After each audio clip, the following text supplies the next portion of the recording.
안녕하세요. 미니TV에 오신 걸 환영합니다. 여러분, 새해가 밝았어요. 일출 다들 보셨나요? 소원도 빌고 하셨는지요? 저는 어제 늦게 자서 아침에 늦게 일어나가지고 친구들이 보내준 사진으로 일출 봤는데요. 올해 계획에 저는 유튜버가 되는 게 계획이 있었거든요. 근데 그걸 어제 연말에 이루었잖아요. 그래서 가족들도 많이 축하해주고 또 친구들도 축하한다고 연락을 해줘서 정말 뿌듯했답니다. 그리고 앞으로 계속 이걸 이어나가는 게 제 목표고요. 하루에 1시간씩 앞으로 시간 내서 독서하는 게 두 번째 목표예요. 그래서 오늘 제가 제일 처음 가지고 온 책은 와카미야 마사코 씨가 지은 나이 들수록 인생이 점점 재밌어지네요 입니다. 양은신, 옮김, 그리고 가나 출판사에서 펴냈습니다. 아이폰 게임 앱을 개발한 82세 할머니로 유명한 마사코 씨는 젊은 시절 은행에서 근무하고 60세에 정년퇴직을 하셨어요. 2017년에 애플의 행사로 팀쿡 CEO로부터 초대를 받기도 했어요. 컴퓨터를 시작하신 것은 정년퇴직을 앞둔 60대 초반이라고 해요.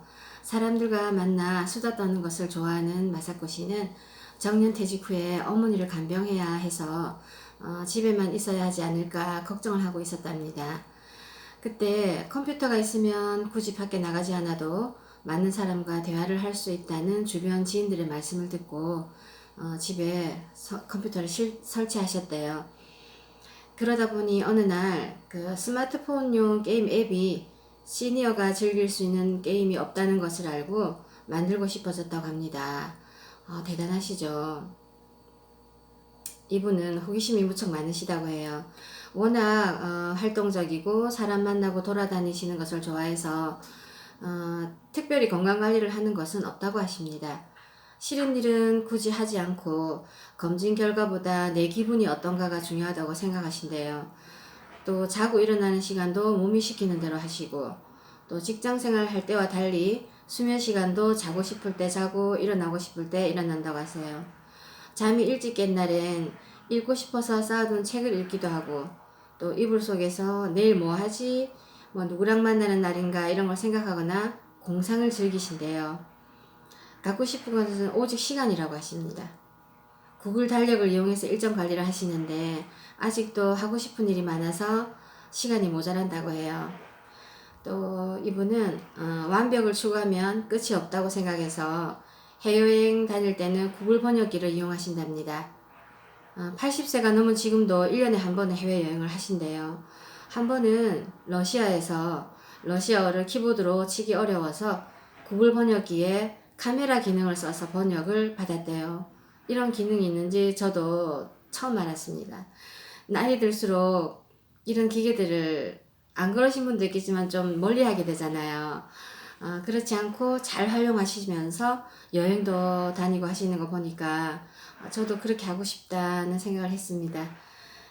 또 건망증으로 잘 생각나지 않는 것은 검색을 통해서 얻으신대요.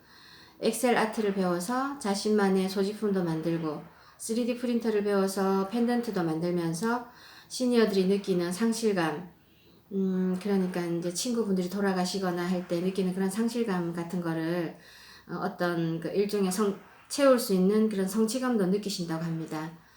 그리고 이분은 유년기부터 이어온 습관이 독서라고 해요. 그래서 책 내용을 제가 읽어볼게요. 사람은 단 하나의 인생밖에 체험할 수 없다. 그러니 자기 이외의 세계를 알고 싶다면 다른 사람의 인생을 들여다볼 수 있는 독서야말로 인공지능에 지지 않는 지성을 쌓는 일이다. 스스로 배울 줄 아는 사람은 어떤 시대가 와도 살아갈 수 있다. 정말 두려운 건 인공지능의 등장이 아니라 인공지능을 악용하는 인간이 나타나는 것이다. 앞으로 점점 더 인간력이 요구된다. 인간력이란 양심을 갖고 자신이 처한 상황을 고려하고 지금까지의 경험을 살려 사심을 버리고 조화로운 행동을 할 수 있는 힘이다. 인간력은 하루아침에 갖추어지지 않는다. 자기 생각에 갇히지 않고 다양한 가치관을 접하면 우리 인간력도 자라날 것이다. 시니어가 해서 안 되는 일 같은 건 하나도 없다. 노인이야말로 화려한 옷을 입어야 하고 밝은 색 옷을 입어야 하고 그래야 더 건강해 보이고 기분도 밝아진다. 나이를 먹으면 용모가 쇠하고 피부색도 어두워진다. 그래서 이분도 외출하실 때는 주로 빨간색 옷을 입으신다고 합니다. 또 읽어보겠습니다. 시니어에게도 배움이 더 필요하다. IoT, 그러니까 사물 인터넷이라는 말을 들으신 적이 있나요? 모든 것이 인터넷을 통해서 상호 연결되는 시스템을 말합니다. 사물 인터넷이 발전하면 전자제품 하나를 이용하려 해도 인터넷 지식이 필요합니다. 일상생활 온갖 부분에 기술 혁신의 파도가 밀려오고 있습니다. 시니어들도 스마트폰과 컴퓨터에 대한 지식을 습득하고 마음을 풍요롭게 하는 것, 그리고 내 몸은 스스로 지킨다는 의식을 갖는 게 중요하지 않을까요? 시니어들이 다시 배울 수 있는 장으로서 노인초등학교를 구상하고 있습니다. 앞으로 사물 인터넷 시대가 되어 갈 텐데 시니어 세대가 받는 재교육이야말로 생활에 도움이 된다고 생각합니다. 20대 초반에 갑자기 눈앞에서 사라진 사랑했던 사람에게서 연락이 와서 50년 만에 다시 만날 수 있었습니다. 학생 때 큰 부상을 입고 한동안 입원해 있었다는 이야기, 그 후 계속해서 해외에 살았다는 이야기, 또 세계가 동서로 분리된 시대라서 또 복잡한 사정으로 가족에게도 저에게도 연락을 할 수 없었다는 이야기, 그리고 외국에서 가정을 꾸린 이야기 등 그는 공백에 50년 동안 있었던 일을 차분히 들려주었습니다.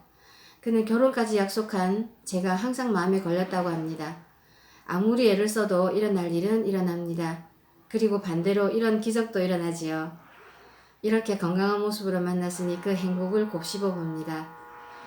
지금도 외국에 사는 그와 메일로 근황을 주고받고 있습니다. 인생은 때로 가혹하지만 이토록 신비롭고 멋있다는 생각이 듭니다. 평생 현역이라는 생각으로 사는 편이 한편 더 즐겁습니다. 퇴직이라는 말로 명확하게 선을 그어 갑자기 사회와의 연결고리를 잘라버리거나 활동을 줄일 필요는 없다고 생각합니다. 게임 앱을 출시한 후에 정신없이 변한 환경 덕분에 매일 아침에 일어나는 게 점점 더 즐거워졌습니다. 오늘이라는 날을 경험함으로써 내가 어떻게 진화해 갈지, 어떤 사람과의 인연과 만남이 기다리고 있을지 설레는 마음이 멈추지를 않네요. 지금까지 컴퓨터는 날개가 되어 제 세상을 넓혀주고 있습니다. 스마트폰뿐만 아니라 앞으로도 점점 새로운 컴퓨터나 시스템이 발달해 가겠죠. 그러한 세계를 무서워하지 마세요. 그건 여러분의 적이 아니라 얼마든지 아군이 될 수도 있으니까요. 흥미있는 일이나 개성적이고 흥미있는 일이나 해보고 싶은 일에 제동을 걸고 있는 사람은 누구인가요? 어쩌면 제일 큰 벽은 자기 자신일지도 몰라요. 여러분이 저처럼 개성적이고 씩씩한 할머니가 있다는 것을 알고 한 발짝이라도 내딛는 데에 도움이 되었다면 정말 행복하겠습니다. 인생은 내가 어떻게 하느냐에 따라 얼마든지 재미있어집니다. 정말로요. 여기까지예요. 나이가 들수록 어떻게 살아가야 될까? 막연한 나이 들음에 대한 두려움과 불안감이 늘 있어요. 그런 제 마음속에 오아시스 같은 책이었습니다. 여러분 어떠셨나요? 한번 꼭 읽어보시라고 권해드리고 싶어요. 그리고 제가 아직 편집을 할 줄 몰라서 이걸 찍은 걸 다 올리고 있어요. 첫 영상도 어떤 유튜버 분이 그 동영상 올리는 방법에 대해서 또 설명을 잘 해주신 영상이 있어서 그걸 보고 하나씩 따라해서 겨우 올린 거거든요. 다 배우고 잘해가지고 시작을 하려고 하니까 그러다가 지금 작년에 1년을 끌었는데 안 그러면 또 올해 또 시간을 끌고 막 안 올리겠더라고요. 그래서 지금 제가 보고 서툴지만 하고 있는데 앞으로 더 공부해서 점점 더 나아지는 모습으로 찾아뵐게요. 어설픈 제 영상 끝까지 봐주셔서 대단히 감사합니다. 다음에 또 뵙겠습니다.